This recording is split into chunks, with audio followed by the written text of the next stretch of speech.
Organización política del Tahuantinsuyo como tercer tema de personal social.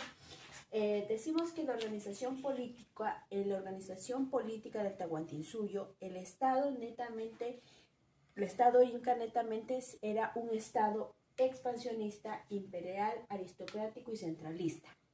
Expansionista, ¿por qué? Porque a partir de Pachacútec empezó a expandir, su expansión llegó a más, o sea, empezó a crecer por norte, sur, este. Imperial, ¿por qué? Porque el único que tomaba decisiones era el Inca, como la máxima autoridad, como monarca. Aristocrático, ¿por qué? Igual, por la nobleza.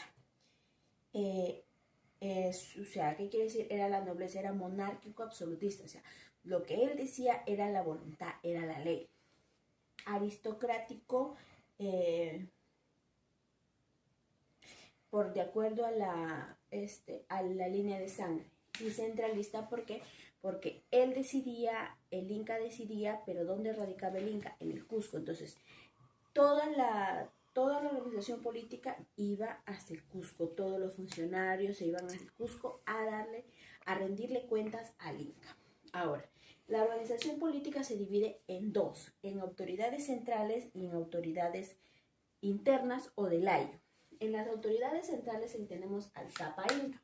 ¿Quién era el Zapa Inca? Era el soberano absoluto, el que decidía, el que era considerado el hijo del dios Sol, el que era considerado como intermediario entre los dioses y el hombre y el pueblo.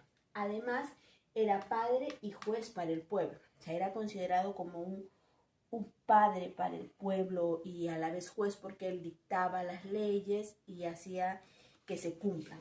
Heredaba su poder a su hijo más capaz. O sea, ahí venía lo que era el poder por hereditario.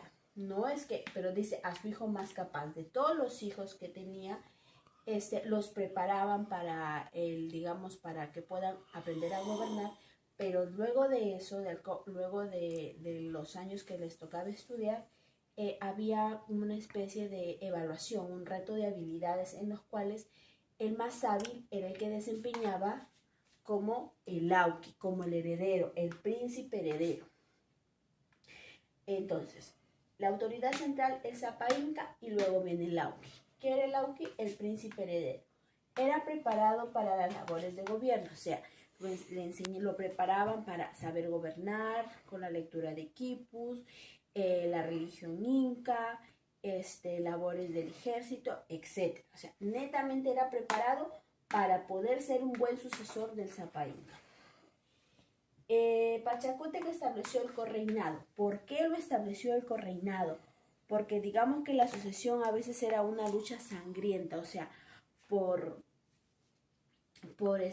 dos hermanos que querían tener la sucesión o ser sucesores del Inca, entonces era una batalla a muerte.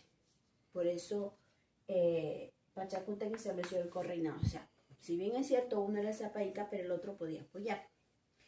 Luego de eso viene lo que era el Consejo Imperial. ¿Quiénes estaban en el Consejo Imperial? Dice, eran jefes de cada ayu, o sea, eran los apocunas. ¿Quiénes eran los apocunas? Eran los hombres más mayores, más adultos, en pocas palabras, los hombres más viejos de los ayus. O sea, dependiendo de los ayus, era una cantidad. Por ejemplo,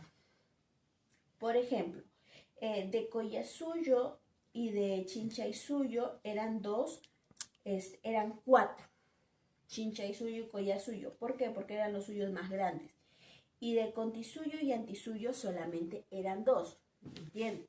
Ahora, recordemos que el imperio incaico se dividía por dos dinastías, los Sanan y los Surin. ¿Sí? ¿Cuál era la función del Consejo Imperial? Era aconsejar y asesorar al Inca. ¿En qué lo asesoraban? ¿O para qué lo asesoraba? Lo asesoraban para tomar las decisiones de leyes, o sea, ellos proponían leyes y más que todo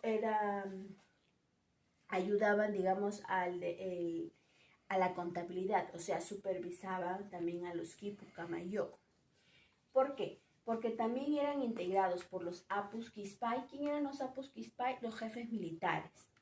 y los Quipucamayo, que eran los que sabían leer los quipus. O sea, aparte que eran los más antiguos, los más viejos, además de los jefes militares y los que sabían leer eran los dotados porque sabían leer los quipus, todos ellos aconsejaban, asesoraban, dependiendo a la situación en que se daba.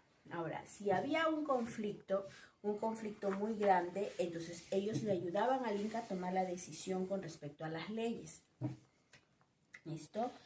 Ahora, ellos también tenían como función elegir al sucesor del Inca. O sea, si no estaba el Inca, ellos también como Consejo Imperial estaban dentro de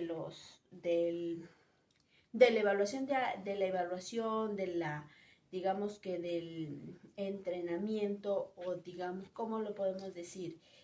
Como el concurso de habilidades para poder determinar cuál de los hijos estaba mejor preparado para tomar el lugar del Inca. Ellos también podían destituir al Inca, pero cuando lo destituían, cuando el Inca, digamos que podía decir que era incapaz, no sabía gobernar o no sabía el idioma, etc. Por eso ellos podían destituir. Pero era rara la situación en que podían, digamos, era rara la situación en que podrían destituir a un Inca, pero sí su función era esa también. Luego de eso estaba el Apunchik. ¿Quién era el Apunchik? El Apunchik era el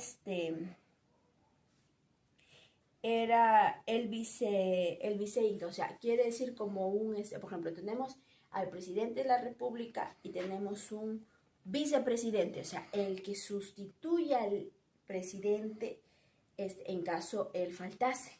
Por ejemplo, en el colegio tenemos al director y al subdirector. El director, el profesor Ángel. El subdirector, el profesor Roy. Cuando el profesor Ángel, por situaciones X, no se encuentra del colegio, entonces, ¿quién toma la decisión? El subdirector.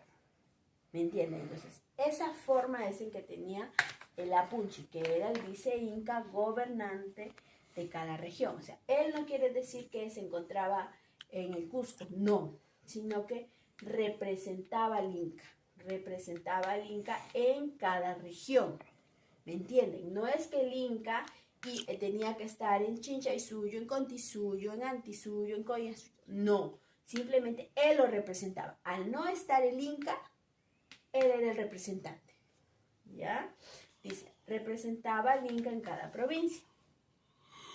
Supervisaban a los Quipucamayo, porque en cada región existían los Quipucamayo, entonces ellos los supervisaban, era la máxima autoridad de esa región. El Tucuricuco era el que se le conoce como los ojos y oídos del Inca, el que todo lo ve, el que todo lo escucha. Ya, era el visitador real, el supervisor.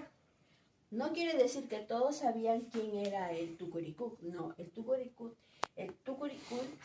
normalmente iba infiltrado, iba, digamos, utilizando otro tipo de ropas, o sea, se podía mezclar entre el pueblo para poder supervisar, para poder observar, para poder escuchar quiénes cumplían con la voluntad del Inca y quiénes no cumplían.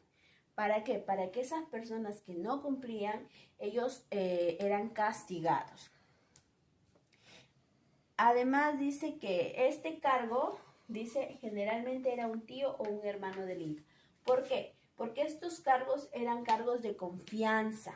El Apunchi y el Tucuricuc normalmente era una persona de la línea de sangre del Inca. O sea, no es de que estos cargos que son las autoridades centrales era cualquier persona del pueblo. No, tenía que pertenecer a la nobleza. ¿Ya, chicos? Estaba facultado para aplicar sanciones. O sea, ellos, cada uno de ellos estaban en toda la facultad de poder sancionar de acuerdo a su posición de gobierno. Los Apunchi dentro de una región. El Tucuricuc también dentro de una región, pero en menor jerarquía. Viajaban, los Tucuricuc viajaban por todo el imperio, incógnitamente, o sea, Nadie sabía quién era el Tucurucú, nadie lo conocía, ¿ya? También realizaba, ellos tenían la potestad de realizar casamientos, que era denominado el guarnicuco. Estaba facultado en aplicar sanciones penales, ya chicos. Además, recaudaban los tributos y supervisaban al curaca. Aquí no podemos tocar al curaca porque el curaca ya pertenece a la parte de las autoridades internas de los ayllus, o sea, está dentro de los ayllus. Esa es la primera parte de lo que es la organización política del Tahuantinsuyo. Recordamos que estamos dividiéndolo en dos, autoridades centrales, que son estas, y ahora vamos a ver las autoridades locales, internas, que se encuentran dentro de los ayllus. Chicos,